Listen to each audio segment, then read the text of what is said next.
So today we're going to go to arcademakeCode.com since we don't have access to Unity, since most of you are at home and the small laptops don't have the power to use Unity.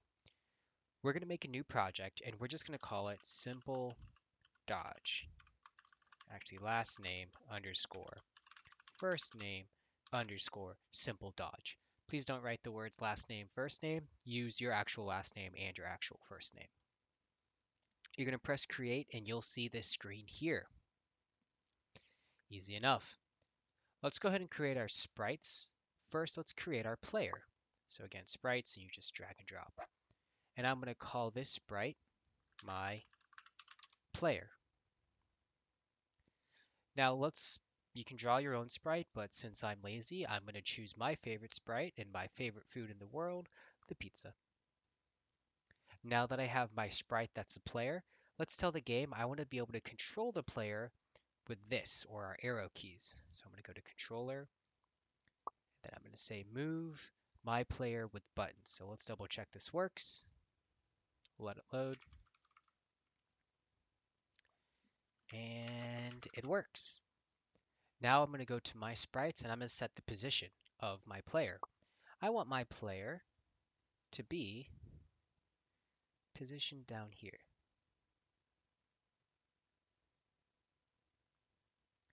We'll set it, I'm going to set mine to 80 and 100. So, oh, not 7, 980, 80. Now I'm also going to click this plus button and I'm going to say my VY is 0. And the reason I'm doing that is I want my pizza to only be able to move right and left. If I say up and down, it shouldn't move. You can, of course, speed up how much you want this left and right velocity to be. So I think 150 is a decent number, or 125, up to you. But I'm going to set it back to 100 for the default value. Now I'm going to create my final thing, and that's to tell the game to keep my player in the screen. So set my player stay in screen on. Now the player will not leave the screen. Perfect. Finally, I'm going to go into loops, and it's not loops, it's going to be game. On game update every. Now you can choose how much of an update you would like. I'm going to set mine to 1 second for right now, so 1000 milliseconds. And I'm going to go to sprites, scroll down, and select set projectile to projectile. Okay?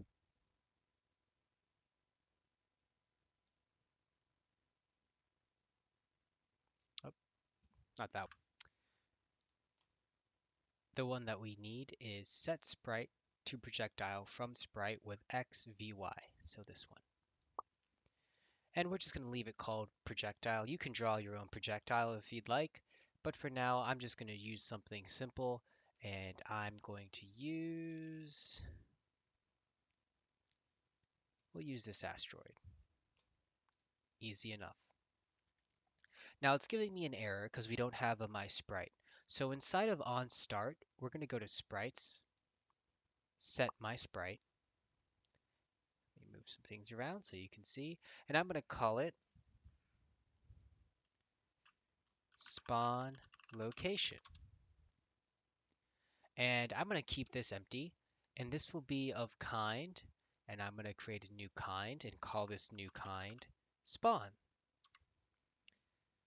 Now this is going to spawn from spawn location. What I'm also going to do is whenever the game updates, I'm going to say set spawn location. Now, it'll always spawn at 0, 0, as you can see. So let's change some things up. Let's say pick a random x value. Now I know this goes from 0 all the way to 120. So I'm going to put 0, 120. And then I'm going to tell it to just spawn at 0. So straight down. Oops, wrong way. There we go.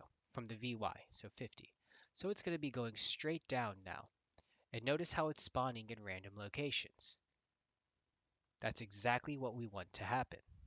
You can, of course, increase the limit in which it spawns by decreasing this number from 1,000 milliseconds to 500. And then we're also going to say sprites, and we're going to scroll all the way down, and we're going to select this thing here. We're going to say when onSprite of kind player overlaps another sprite of kind, and let's go ahead and create a new thing. Actually, we'll call it enemy, or of kind projectile, excuse me. We are going to say, where is it? Info, change life by -1. So you'll lose 1 life if you run into one of these asteroids. So obviously you want to dodge it for as long as you can. And there's some issues with this. Now, because it collided with me, we're instantly going to lose because the game's going to quickly update. And it updates maybe 60 times a second. So there's 60 times this has already been hit. So to fix that, we're going to say destroy other sprite. And now when I get hit, I only lose 1 life. Easy enough. Let's also go ahead and add a timer. So we can go to game.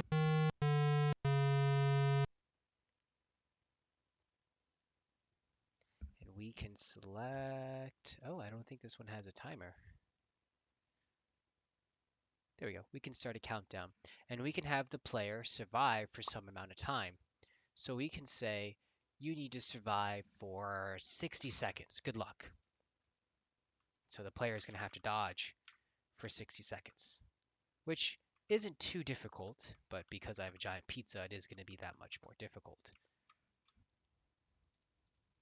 Now, one other thing we can do is we can start adding in a different type of projectile that is a helpful projectile if you want to add a health point. So we can go to sprites and let's create a new type of variable. And I'm going to set rename variable and I'm going to call it health spawn. I'm going to keep it blank. I'm going to give it of kind spawn. And then to make my life easier, oops, we need to make a new variable, not rename this variable. So we're going to go ahead and take a step back. We're going to rename this to projectile spawn. And then I'm going to make a new variable down here and call it health spawn. Now these are different spawns. But to make my life easier, I'm going to right click here, duplicate this, and instead of projectile spawn, I'm going to select health spawn. What I can do from here as well is I can increase the time interval. So right now, an enemy projectile is dropping every half second. So to make it fair, I'll say a health spawns every 2 seconds. You can choose how long you want to make it. And let's make it look like something a little bit better than an asteroid. So I'm going to erase this real quick and I'm going to quickly draw a heart. So let me go ahead and do that and I'll show you what it looks like. Okay, so this is what this 8-bit heart's going to look like. So it's going to fall down, the player's going to run into it, and then they'll gain a life. But we have to add one more thing to this specific code for the health. We're going to go to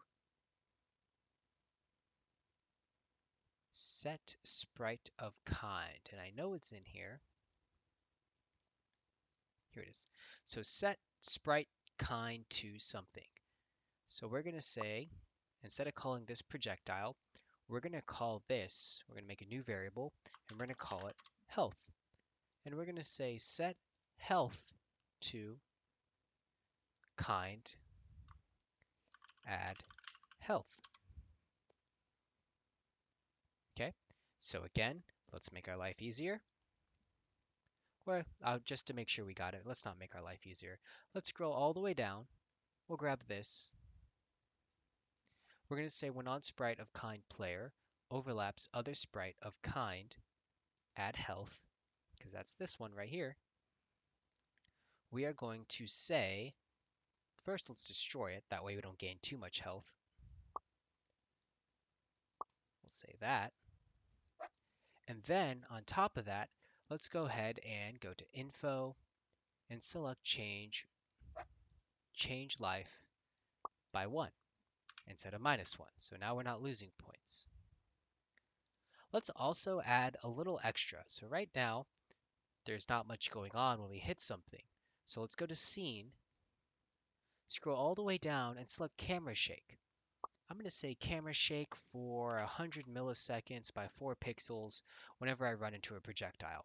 That way it gives the player a little bit of feedback. So like that, right? Gives the player some feedback to let them know they hit something. Now for the add health, I'm going to go ahead and go to music and play a sound. And it could be a simple sound.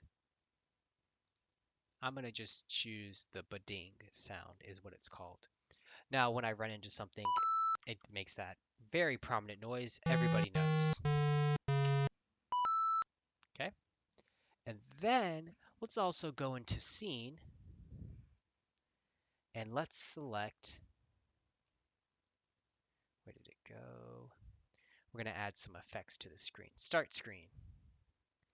We're going to say, we can say blizzard, we can say confetti, but what this does is it creates the idea that there's a lot more going on than there is. It kind of tricks the brain into thinking there's a lot of things going on.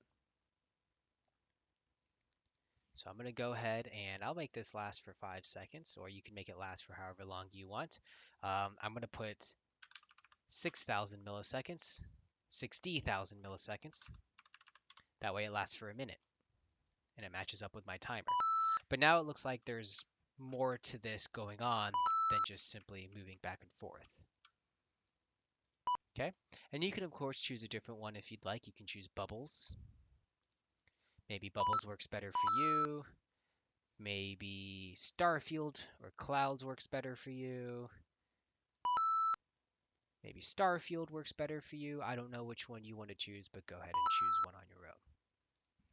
Okay, now that's our goal for today. Once you have it done, go ahead and save your work and upload this to Focus.